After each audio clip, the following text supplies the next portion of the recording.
കണ്ണൂരിന്റെ രാഷ്ട്രീയ ബോധ മനസ്സിൽ ഒരുപാട് വിശദീകരിക്കേണ്ടതില്ല എന്നെനിക്ക് ബോധ്യമുണ്ട്. ഇന്ത്യ മഹാരാജ്യത്തിന് സ്വാതന്ത്ര്യം കിട്ടി 6.5 പതിറ്റാണ്ട് പിന്നിടുമ്പോൾ ഈ രാജ്യം എവിടെ എത്തി നിൽക്കുന്നു എന്നതിനെ സംബന്ധിച്ച് ഈ രാജ്യത്ത് 52.5 വർഷക്കാലം ഭരിക്കാൻ അവസരം ലഭ്യമായ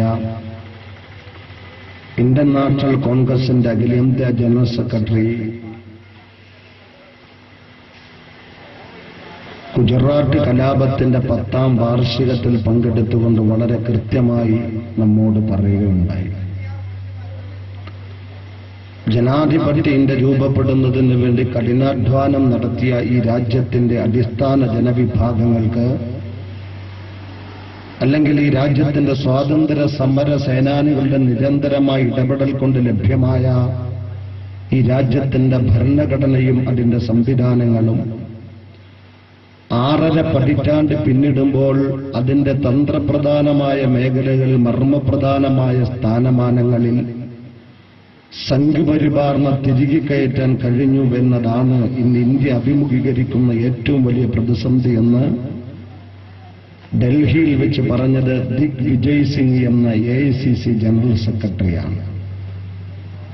ഗുജറാത്ത് കലാപത്തിന്റെ 10ാം വാർഷികത്തിൽ പങ്കെടുത്തുകൊണ്ടാണ് അദ്ദേഹം അത് പറഞ്ഞത്.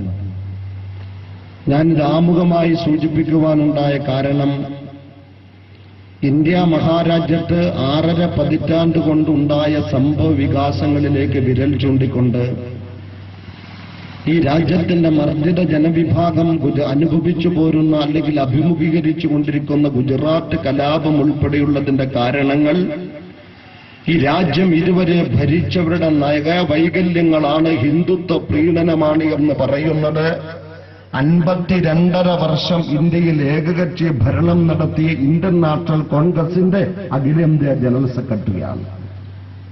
ഈ രാജ്യം എവിടെ എത്തി നിൽക്കുന്നു എന്നതിന്റെ ഏറ്റവും വലിയ ഉദാഹരണമാണ് ദിഗ്വിജയ് സിംഗിന്റെ പ്രസ്താവന നമ്മെ ബോധ്യപ്പെടുത്തുന്നത്.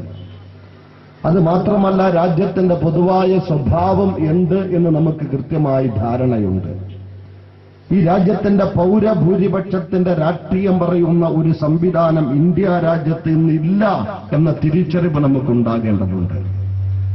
ഇപ്പൊ അടുത്ത കാലത്തായി, കഴിഞ്ഞ 1 മാസക്കാലമായി കേരളത്തിന്റെ പത്രമാധ്യമങ്ങളും മതസാമൂഹിക പ്രസ്ഥാനങ്ങളും വർഗീയ തിമിരം ബാധിച്ച രാഷ്ട്രീയ നേതൃത്വവും നിരന്തരമായി പറഞ്ഞുകൊണ്ടിരിക്കുന്ന കേരളത്തിന്റെ ഒരു സന്തുലിതാവസ്ഥയുണ്ട്.